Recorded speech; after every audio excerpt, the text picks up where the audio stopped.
Bom dia, pessoal. Sou Marco Aurélio da Gazeta do Cerrado e ambientalista também.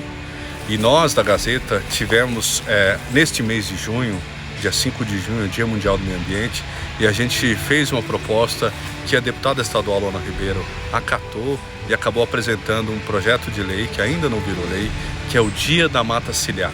Olá, eu sou a Luana Ribeiro, deputada estadual. Apresentei o projeto de lei de preservação da mata ciliar. Foi um pedido da Gazeta do Cerrado, do Marco Jacobi, que é uma pessoa que se preocupa muito com o meio ambiente. E preocupar com o meio ambiente tem que ser de fato e de direito. Quando você está preservando o meio ambiente, você está preservando a própria vida. Ressaltando a importância dessas matas e galerias que são a vegetação na beira de rios, córregos, nascentes. Eu não derrubei a minha mata. Até hoje ela está aí, nativa, um lugar onde não tinha. Eu deixei e ela cresceu, porque é muito importante para a cidade, inclusive para nós, para a saúde, para a natureza em si. Nessa região de Cerrado, essas bacias hidrográficas que nascem aqui, elas abastecem as bacias hidrográficas que vão dar suporte para o sul e sudeste. Então essa ligação da pequena bacia, da pequena nascente com o rio maior, é o que a gente tem que aprender a trabalhar até como sagrado.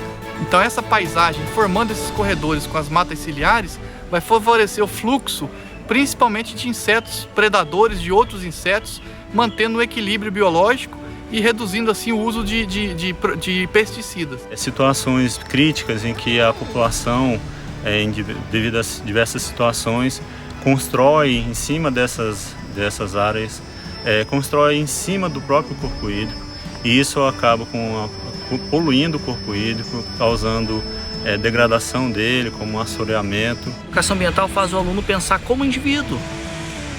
O que ele está fazendo pelo meio ambiente? Para onde que vai o seu lixo? Da onde que vem a sua água que bebe? Como que está a vegetação à sua volta, o cerrado? Como é que está a vegetação aonde? Próxima dos rios. Em comemoração ao Dia Estadual da Mata Ciliar, fazendo uma reflexão sobre o papel da educação ambiental nas escolas para os alunos, para ver e refletir sobre como está o nosso cerrado, como está a nossa água. E até estações de mananciais, né, que abastecem as cidades, para que essas matas fossem olhadas com o devido valor que tem e respeito para o reflorestamento e para a manutenção e preservação das matas que sobraram. O estado do Tocantins está investindo muito na recuperação das matas ciliares do estado do Tocantins como um todo. No ano de 2020, a gente plantou 35 mil mudas em parceria com uma ONG internacional chamada 8 Billion Trees. Essas mudas serviram para recuperar áreas degradadas, especialmente aqui na bacia do Taquarussu, que abastece 70% da população de Palmas. Foi um esforço gigantesco. Agora, em 2021, quando começar as chuvas, nós vamos plantar 50 mil mudas. O trabalho, ele vai ser em parceria com os comitês de bacias hidrográficas. Nós temos no estado 6 comitês de bacias hidrográficas implantados. Eles vão definir as melhores áreas, definir onde plantar, e o viveiro de mudas que a Secretaria de Meio Ambiente implantou em Gurupi, em parceria com a Universidade Federal do Estado do Tocantins, que esse viveiro está lá implantado, ele tem capacidade para produzir 200 mil mudas ano. Uma outra situação que é bastante agravante, grave, né, na zona urbana, é com relação à drenagem pluvial, que também é um outro componente que nós iremos trabalhar dentro do programa Água Viva, no sentido de minimizar os impactos que são causados pelos lançamentos de drenagem pluvial nos corpos hídricos, principalmente.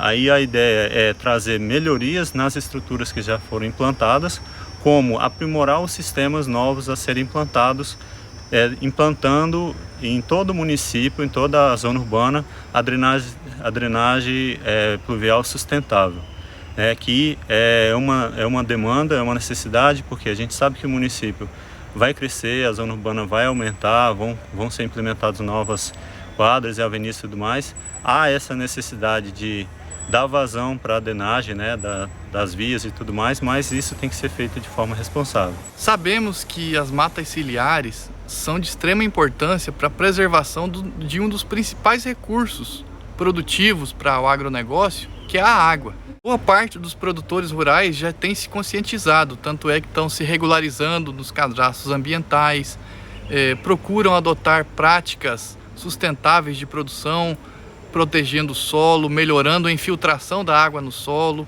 Então, o plantio direto é um exemplo de uma das práticas que tem sido amplamente adotada pela agricultura no Brasil de maneira geral.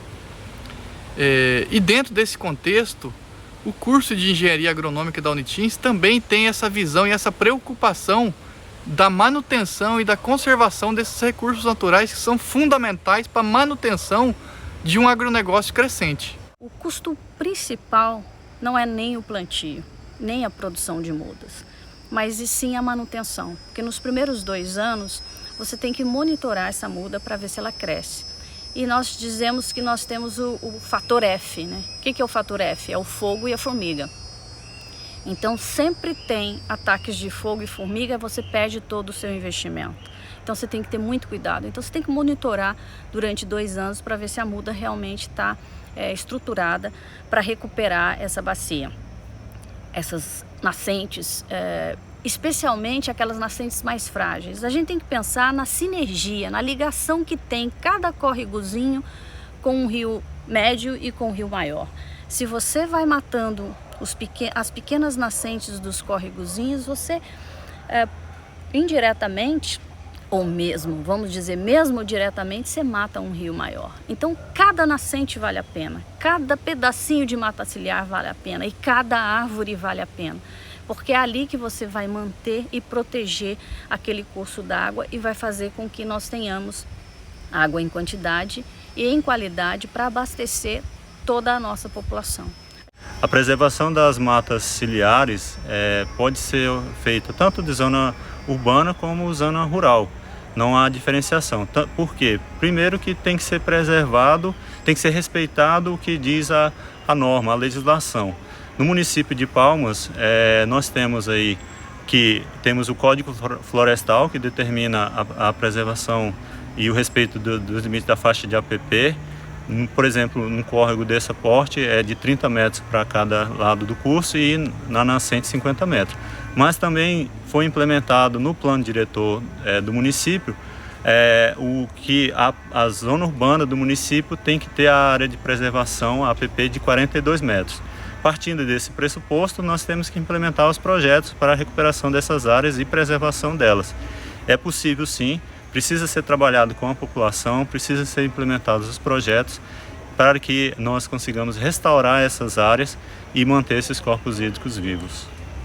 A gente tem que pensar que o estado do Tocantins ele detém uma quantidade significativa de recurso hídrico do país. Alguns estudos dizem até 10% da água doce está aqui nessa região do estado do Tocantins.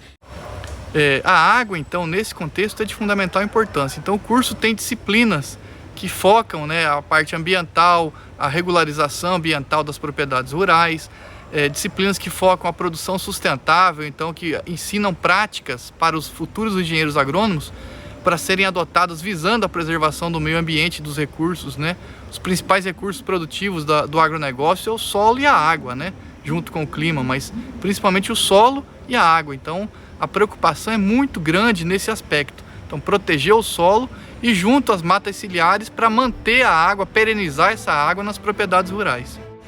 Você tem o sagrado no batismo, que tem água, você tem o sagrado em todos os sentidos, mas você tem que pensar que sem uma água como essa, de boa qualidade e em quantidade suficiente, a gente não consegue sobreviver enquanto ser humano ou ecossistema.